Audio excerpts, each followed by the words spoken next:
Hello दोस्तों, Munna LCD LED में आप सभी का स्वागत।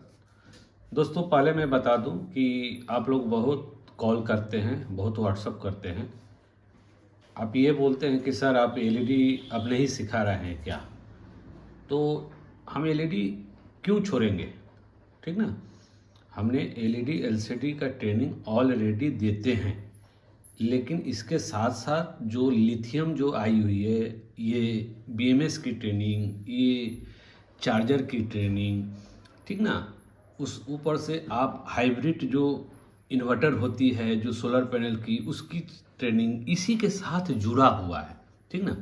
आप लोग ये ना सोचे कि हम एलसीडी एलईडी की ट्रेनिंग बंद कर दिए हैं। इसीलिए जो एलसीडी एलईडी की ट्रेनिंग के साथ में लिथियम बैटरी का 2 दिन का एक्स्ट्रा क्लास करता हूँ। और जो अगर लिथियम बैटरी के लिए और ये चार्जर के लिए, बाकी अदर्स के लिए अगर ट्रेनिंग लेना चाहते हैं, तो उनके लिए मैं बता दूं कि ये 1 लाख रुपये का ऑफ़र चल रहा है। बहुत लोग हमको फ़ोन किए, जिसमें 2 आदमी हमारा ये जो है बुक किए हैं। एक का नाम है संतोष सिंह, जो पटना के रहने वाले हैं, और एक का नाम है दीपक यादव, जो कि सासाराम के रहने वाले हैं। तो ये दोनों जो बंदे हैं ना, ये बहुत जांच पड़ताल किए हैं और बहुत कुछ इधर उधर जाकर इनको मतलब ठगा भी गया है, ये स्कैम का शिकार भी हुए हैं। और एक बंदा जो है वो ऐसे तो वो बोलता है गया का है, लेकिन मैंने उसका लोकेशन देखा, राघवपुर पटना का, उसका मनोहर शायद नाम है, वो भी इंतज़ार कर रहे हैं।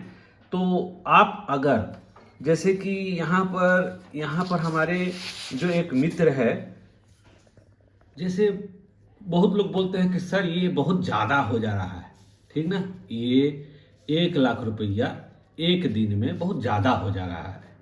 यानी हमको एक दिन का मतलब है, जब हम आएंगे तो ट्रेनिंग लेंगे और इतना पे करेंगे, तभी तो हम लिथियम बैटरी का कारोबार स्टार्ट कर सकते हैं। ये कोई अब बंदिश में नहीं है दोस्तों, आपका एक अपना सोच है। हमने ये वीडियो इस लिहाज से नहीं बनाया है, क्योंकि आप अगर लिथियम बैटरी का काम करना चाहते हैं, मार्केट में आना चाहते हैं, तो हो सकता है कि ये जो आप टूल्स है, ये टूल्स आपके पास हो सकता है आप ना लें। अगर आप ले रहे हैं तो इसी टूल्स में बहुत सा टूल्स है, इसमें बहुत सा है। आपका एलन की है, 3 हेड की है, लंबा स्क्रू ड्राइवर है, बड़ी वाली है, नुकीली है, ये है, ये सब करके भी इसमें आपको, हमको लग रहा है जहाँ तक कि ये 1000 का आपका स्क्रू ड्राइवर का ही ये होगा। अच्छा, ये जो आपने बोला डीसी वायर कटर, तो ये डीसी वायर कटर का मतलब क्या होगा, इजी समझने के लिए इसकी टूल्स को जो बोलते हैं, वो छीलने वाले, ऑटोमेटिक वायर को छीलने वाली होती है, अगर हम इसकी भाषा में अगर जाने तो। इसमें क्या होता है कि कोई भी हमारा जो वायर हो वो कम ना हो, क्योंकि उसमें गेज कम हो जाती है, इसका भी ज़्यादा कीमत है। हालांकि ये जो है ये आपके पास होगी, ये डिजिटल मल्टीमीटर, ये भी कम से कम आपको मान के चलो 800 900 1000 की भी है, 2000 की भी है, 1500 की भी है। ये सोल्डरिंग जो आयरन है, इसकी कीमत भी ज़्यादा है, ये कम से कम 800 से तो नीचे आपको मिलेगी ही नहीं, ठीक है। 250 वाट की 800 1000 से नीचे मिलेगी नहीं। जैसे ये क्रिम्पिंग टूल, ये भी बहुत ज़्यादा महंगा होता है। अगर आप इसको खरीद रहे हैं अच्छी वाली, अगर गुड ले रहे हैं, तो मिनिमम 1200 1500 रुपये में आती है।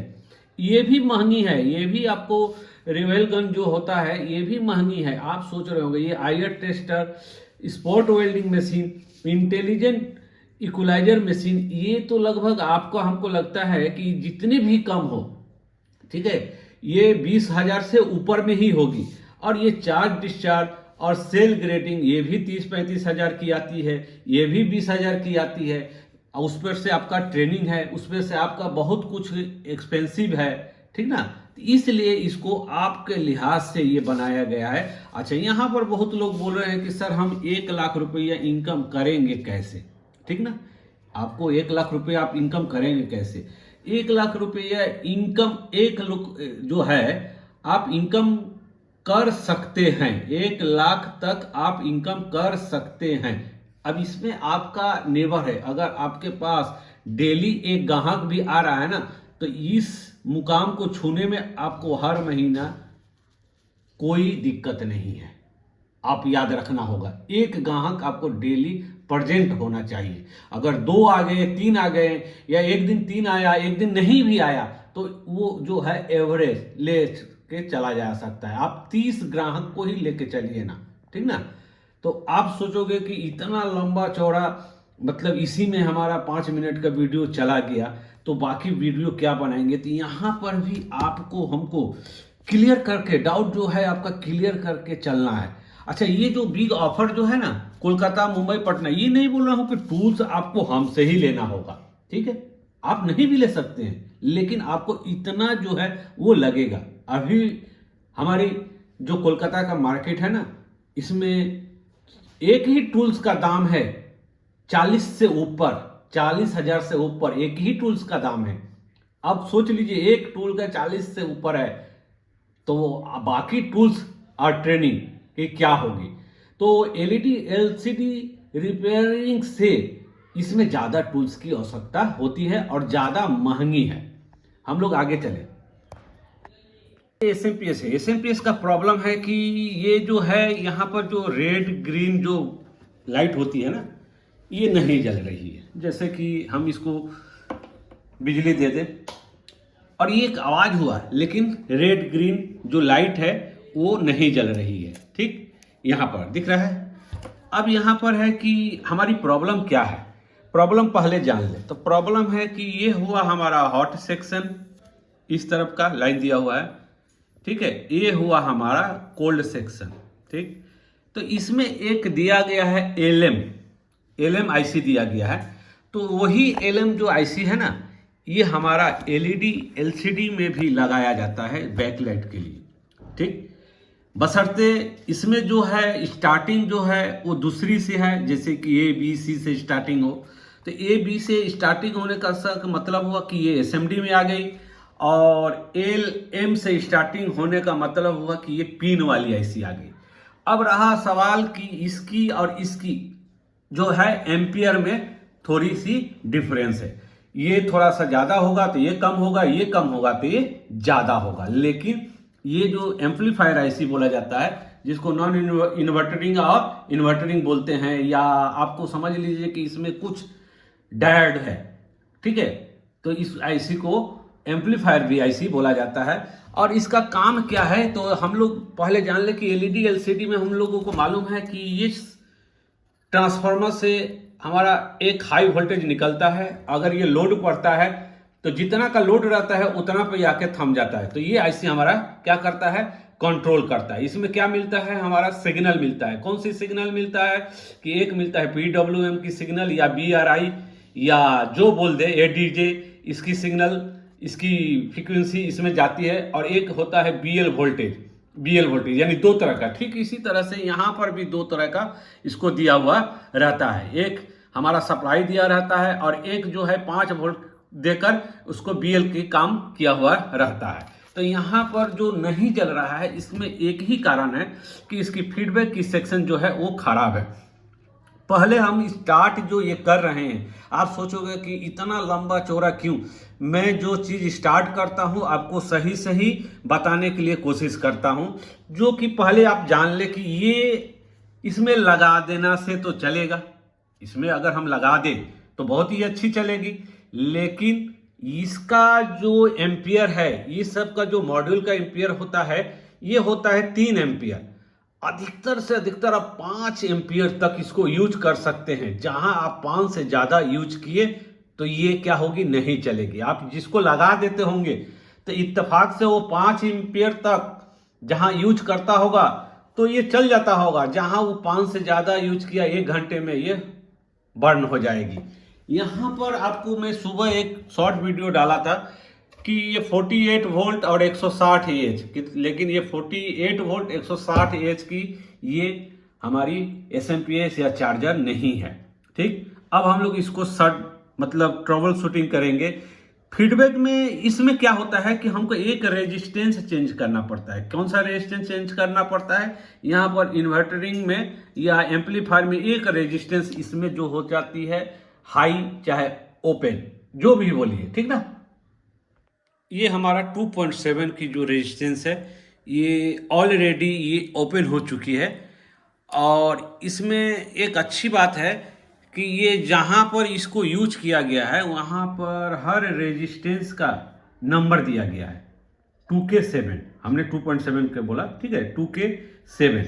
यहाँ जो है ये जो सप्लाई है ना, ये सप्लाई आपको ये 5 वोल्ट की सप्लाई है, ठीक है। 5 वोल्ट इसमें इसलिए दिया जाता है और ये 5 वोल्ट की जेनर है। ये जो दिख रहा है ना, ये 5 वोल्ट की जेनर है। यहाँ पर 5 वोल्ट नहीं बनाया गया है, यहाँ पर दिख रहा है ना, ये शॉर्टकट मतलब काम किया गया है। अगर ये 5 वोल्ट अगर यहाँ से होता तो इसकी सप्लाई यहाँ होती, ठीक ना। तो इसको एक रेजिस्टेंस के थ्रू 5 वोल्ट दे दिया गया है। ये रेजिस्टेंस को हम लोग चेक करेंगे, इसके बाद देखेंगे कि लाइट जो है वो जल रही है कि नहीं। आपको याद रखना होगा दोस्तों, जब ये बन जाएगा तो हम ये जलाएंगे, ठीक ना। ये जलाकर आपको हमने बोलेंगे कि एम्पियर कैसे देखा जाता है, और इसके बाद हम दूसरी लोड देंगे। आज हम दूसरी तरह से कर रहे हैं, ठीक ना। ठीक इसी तरह से आपको ट्रेनिंग में सिखाते हैं, सिखाया जाएगा। हमारे पास आपको ज़्यादातर ट्रिक मिलेगा और प्रैक्टिकल मिलेगा। किताबी लैंग्वेज जो है वो थोड़ा सा कठिन होता है, लेकिन किताबी से हम लोग हट कर सकते हैं, जो कि हम ऑलरेडी आप जानते होंगे, सीख कर जो गए हैं वो भी जानते होंगे कि सर टिप्स एंड ट्रिक पर ज़्यादा हम ध्यान देते हैं और हम अपने तरीके से इजीली आपको बता देते हैं, ताकि आप खुद इससे भी आगे बढ़ जाए। तो हमने यहाँ पर रेजिस्टेंस 2.7 के डाल चुके हैं, जो कि यहाँ पर ये मिली हुई है, और ये 5 वोल्ट की ही सप्लाई है। मैं वीडियो ज़्यादा लंबा ना हो जाए इसलिए मैं कोशिश कर रहा हूँ, क्योंकि थोड़ा सा इसमें समझाने में भी हमको ज़्यादा समय लग गया। लेकिन मैं इसमें डाउट क्लियर करना ज़रूरी है, और कोई टॉपिक पे ही डाउट क्लियर होता है, क्योंकि आप लोग 1 लाख रुपया कोई मतलब कम नहीं होता है। तो ये 1 लाख रुपया इन्वेस्टमेंट करने का मतलब है कि आप आगे चलकर वो 1 लाख का 2 लाख बना पा रहे हैं कि नहीं, ठीक ना, ये भी देखना पड़ता है। और ये लाइट हमारी जल उठी, यहाँ पर दिख रहा होगा रेड और ग्रीन दोनों जल उठा। अब हम लोग वोल्टेज को चेक कर लेंगे, और हमने कहा था कि ये हम लोग जलाएंगे, ठीक ना। क्यों? क्योंकि ये हमारी LMIC है, और वही आईसी जो है इसमें है, नंबर एक ही है, ठीक। लेकिन स्टार्टिंग जो है कोड वो अलग हो गया है, और ये भी स्टार्टिंग कोड जो है इसका LM से है 358। दोस्तों ये जो मार्केट वाली जो चार्जर होती है ना, लोकल, इसको लोकल बोल रहे हैं, इसकी प्रोटेक्शन नहीं रहती है। ये डायरेक्ट आपको दिख रहा होगा कि मैक्सिमम वोल्टेज 55.5 यानी 56 के करीब में ये आ गया था। यहाँ पर सिर्फ हमारा जो है एम्पलीफायर आईसी जो बोला जाता है वो काम नहीं कर रही थी। और अब हम इसमें क्या देंगे, ये एलईडी लाइट मतलब टीवी का, एलईडी टीवी का। लेकिन आपको याद रखना होगा ज़्यादा सेकंड नहीं, ये जस्ट चेकिंग के लिए। यहाँ पर देखिएगा दोस्तों, सावधानी हटी और दुर्घटना घटी। हमने इसको, ये प्लस है और ये माइनस है, हमने गलती से इसको माइनस इसको प्लस कर दिए थे, तो यहाँ पर एक लाइट जो है वो ब्लिंक किया था, यानी कटा था। फिर भी हम आप दिखाएंगे, क्योंकि हमने इसको सीधा कर लिया। वीडियो को हम स्किप नहीं करते हैं, ठीक ना। देखिए दोस्तों, दिख रहा है ये हमारा जो जल रहा है। अब हम आपको दिखाएंगे कि ये एक लाइट कटने से हमारा थोड़ा सा यहाँ जो है नहीं जल रहा था, यहाँ पर एक ब्लिंक किया था। आप वीडियो में देखते होंगे, और आप अच्छे टेक्नीशियन हैं, अच्छे जानकार हैं, तो आप तुरंत पकड़ लेंगे। अब हम आपको बोले थे कि एम्पियर दिखाएंगे, क्योंकि ये 160 लिखा है, और ये कितनी एम्पियर की है, और ये जो आप लगाएंगे इसकी एम्पियर होती है लगभग 3, लेकिन हम 5 एम्पियर का जगह पर लगा सकते हैं। लेकिन आप यहाँ पर लगाएंगे तो ये लॉन्जिविटी नहीं देगी, ठीक है। ये बात को समझ लो। बहुत सा वीडियो आपको तोड़ मरोड़ के मिलेगा कि चार्जर बना लो, इस पे बना लो, यहाँ बना लो। एम्पियर नहीं बताते हैं कितनी एम्पियर के अंदर में इसको हम यूज करें। इसको हम यूज आखिर कितने एम्पियर, 5 एम्पियर का अगर चार्जर है तो इसको यूज कर सकते हैं, 5 से अगर ऊपर है तो इसको नॉट यूज करिए, यूज नहीं करना है। आपने एलईडी लाइट जलते हुए देखा। अब यहाँ पर ये वर्क कर रहा है कि नहीं, जो कि यहाँ पर रेड लाइट और ये जो ग्रीन लाइट है वो नहीं जल रही थी, और हमने लोड दे चुके हैं। और लोड लेने के बाद यहाँ पर आप एम्पियर देखेंगे कि ये एक्चुअली है क्या। ये जो 48 वोल्ट 160 एच लिखा हुआ है, मान के चलिए आपको मन में शक होता होगा तो ये जीरो हटा देंगे तो 16 एम्पियर होना चाहिए, ठीक ना, किसी तरह से। तो हम इसको लाइन देंगे, ठीक है, और लाइन देने के बाद हम लोग देखेंगे कि ये लाल लाइट जल रहा है और ये जो है हमारा लगभग 7.78 एम्पियर से ये चार्ज हो रही है। यानी ये लगभग आप मान के चलो 19-20 तो 8 एम्पियर का ये चार्जर है। इस तरह से आप एम्पियर देख सकते हैं कि 7.75। यहाँ पर हमने मोटा वायर दिया है एम्पियर के लिए, 10 एम्पियर के लिए हमने सोचा कि 160 एम्पियर है, ठीक है, और मोटा दिया है, ठीक ना। ये मोटा देने के बाद वोल्टेज यहाँ से दिया है, एम्पियर इसको यहाँ से दिया है ताकि कोई प्रॉब्लम ना हो। यानी ये 8 एम्पियर की जो है ये हमारी चार्जर है या एसएमपीएस है। ओके दोस्तों, धन्यवाद।